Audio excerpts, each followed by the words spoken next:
Mga bossing, sa naghahanap po dyan ng business class crossover na matipid sa fuel consumption, eto na mga boss, ang ganda ng kulay, oh, sariwan-sariwa mga bossing.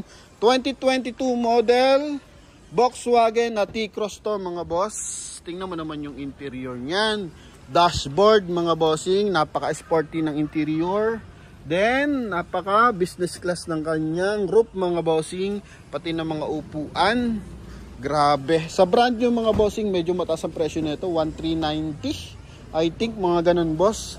Sa Promote PH, makukuha mo lang to sa halagang 725,000 mga bossing. Para sa mga buyer nating OFW na nakakaunawa about sa gantong unit mga bossing, eh alam niyo naman kung gaano katibay ito mga boss, ano? And same time, hindi tayo natatakot magbenta ng ganito European car mga boss. Kasi nga meron tayong connection about sa after sales mga boss. May mga kilala tayong expertise ng ganitong unit mga bossing. Okay? Yan. Kaya mapa sales and after sales mga boss. Nandiyan si Promote PH mga bossing. Magaguide tayo niyan mga boss. Ano? So sa mga interesado, price 725,000. Kaya dito muna tayo sa ating front area. Napakatahimik ng makina na ito mga boss. So ending 8, coding is Thursday. So yun nga, 1.5 liters na gasoline engine, naka-projector headlight, may daytime running light yan, then naka-LED yung kanyang turn signal mga boss. Pagdating sa front area, kulay silver, kulay black, tsaka kulay yellow yung kanyang combination color. Sa side naman mga boss, ito po is naka-wrap around bumper. So mapapansin mo, connected yan sa kanyang wheel arch, sa kanyang cladding mga boss, hanggang sa likurang bahagi ng ating unit. And ito is Hankook na ano to mga bossing, tires. Then R17 yung mags natin. Okay, yan. All disc brake yan mga boss. Na 90% tread life pa, makapal pa mga bossing. Pagdating naman dito sa side, may chrome line yan. Then LED yung ating ilaw sa ating side mirror. Yan. And dito meron siyang roof rail. Haba na itong panoramic niya mga bossing, no? Pag nag-out of town tayo, gusto natin ng sariwang hangin mga boss. Yan mga bossing. Tingnan mo sa labas. Oh, dating yan mga bossing, napaka-business class yan mga boss. Napaka-decente. Grabe. Pero pag tingin mo naman sa loob, napaka-sporty naman. Tingnan mo yung dashboard mga boss. Grabe yung panel. Oh. Even sa kanyang tag dito, door panel mga bossing, dashboard yan, oh. Ganda ng kulay. Then ang maganda dito mga boss, yan, 'di ba? Pag nasa labas ka, medyo maingay yung mga nagbabapping kanina.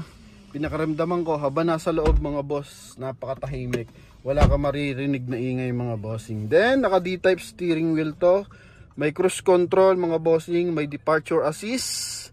Yan mga bossing, lane departure assist. Yan, then ito yung cruise control.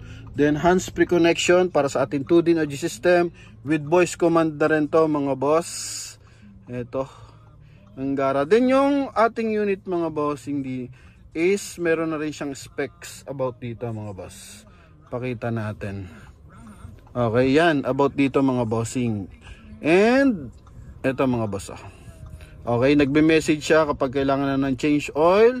Same time mga boss, ito yung tire pressure lumalabas mga bossing. Kumbaga nagbibigay ng alertness yung unit.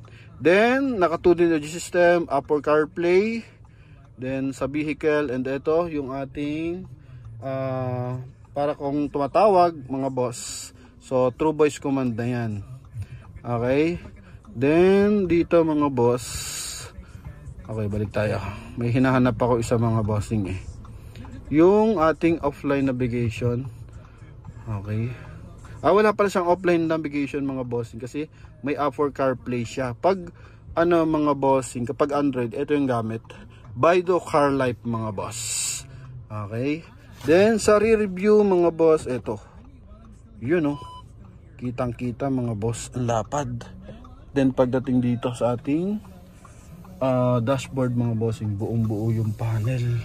Mileage nito mga boss, dito natin makikita yan. Ba yan, 30,000 30,560 mga bossing. Automatic transmission, pwede rin siya mag manual mode mga boss. So, nandyan yung code sa taas.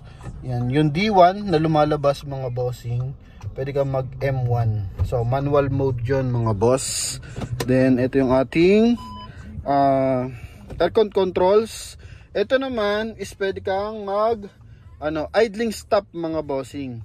So, it means idling stop mga boss is pwede kang matipid sa fuel consumption through idling stop. So, pag dumadating ng mga stoplight or medyo mahabang paghinto ang unit, so namamatay siya, gumagana lang is aircon mga bossing. Okay? Yan. Then pag inapakan mo yung accelerator, so umaandar na ulit yung sasakyan mo. Yan. Then dito sa ating sun visor with mirror sa kabilang side din mga boss. Then dito naman yung ating panoramic, nag-open yan mga bossing. Angat muna tapos open. Yan mga boss. Alright. Yun grabe ang laki. Yan. Ano mag-atid siya napaka. Then pwede mo siya ibaba. Then sara mo. Okay. Yan. So safety features pakita pa natin mga boss. Bukod sa may line departure assist, meron siyang side airbag mga boss, airbag sa side ng upuan, airbag din dito mga boss sa dashboard. Alright, yan. Then power adjust yung ating side mirror syempre mga bossing. Okay, yan. Then sa kabila, yan. Then dito may pinaka pilot light mga boss para nakikita natin kung naka signal tayo. Doon din sa kabilang side mga boss. Yan. Okay, then chrome yung ating door opener. Mala transformer ang interior mga boss. Ang ganda. Bumblebee pala, sorry. Oh, ganda ng kulay. Then punta tayo sa ating second row. Ito mga boss, yung kanyang door handle may chrome line. Oh, grabe mga bossing. Gara ng upuan. Bali combination siya ng leather tsaka cloth mga boss. Kaya pala malamig yung kanyang aircon mga bossing. Oh. Kahit nakasandal ka malamig kasi may halo siya ng leather tsaka cloth. Tapos dito mga bossing aircon vent. Then with 12 volt socket mga boss. Door panel kulay white, cream white mga bossing, black, then chrome yung door opener. Then dito mga boss may sensor, 1, 2, 3, 4 mga boss. Yan. Reverse parking sensor yan. Then sa babang bahagya is meron siyang chrome line. Okay, then built-in reverse parking camera. Meron din siya. Napakaluwag ng trunk compartment mga boss. Yan. Yan yung kanyang spare tire donut type mga boss. Okay. Oh, gara luwag mga bossing. Mga dalawang medium size na luggage, pasok na pasok. Oh.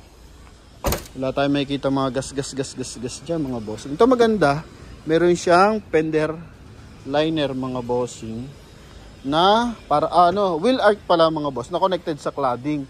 So para maiwasan yung mga gas ng body. Okay, then dito tayo sa kabilang side. Push start unit pala to mga bossing ha. Yan. Ito pakita lang natin. Push start. Etong mga bossing, cream na to or gray ba? Pasensya na kayo sa kulay mga bossing. Hindi ko ma-distinguish ng maayos. Hindi naman siya white eh. Ito mga boss is leather, tapos itong gitna, cloth po yan. Yan. Kaya pag sandal mo, grabe, sarap upuan. Oh, ha? Then sa likod, leather na leather mga boss. Okay, check naman natin yung kanyang engine bay. Yan. Ayos pa to mga boss, oh. 725,000. So mga buyer natin sa Canada, Australia mga boss, ito kalimitan ng mga unit yan mga bossing. Kaya ito, binibigyan natin ng pagkakataon kasi mababa yung price ng unit mga boss. So baka pasok sa inyong panlasa mga bossing. Uwi kayo ng Pilipinas. So ito. Then yun nga about sa after sales. So walang worry. May mga contact tayo dyan. So may natulungan na tayo. Bayar natin sa Expedition. Wala man sira Expedition niya. Gusto niya mag-upgrade. Agapan yung mga dapat masira kasi nasa United Kingdom siya. Yun, binigay natin mga bossing and natulungan si boss. Then, the price is right lang mga bossing. Hindi sobrang mahal tulad ng kasa. Okay? Naka-Amaron battery. Mataas yung ating tawag dito, computer box mga boss. 1.5 liters 4 cylinder to mga bossing. Yan. So, buong mga panel, 100% na hindi to binaha mga boss. Ano? Yan. Sa naghahanap dyan ng business class crossover, eto na mga boss. Ang gwapo. Kulay pa lang. Pang estudyante, pang opisina, mga boss. Eto, swak na swak. Kaya sa mga interesado, tawag na mga bossing. Salamat sa pagsuporta mga boss. Yan. Sa mga tuloy-tuloy pa nag-inquire ng ating RAV4 na 2005 model. So, wala pa nakakuha mga bossing kasi medyo malalayo. Gusto ko medyo malalapit lang makabili. Kasi nga naka-pass brake unit yan. Okay, so yun lang mga boss. Thank you very much and God bless. Bye-bye. Thank you.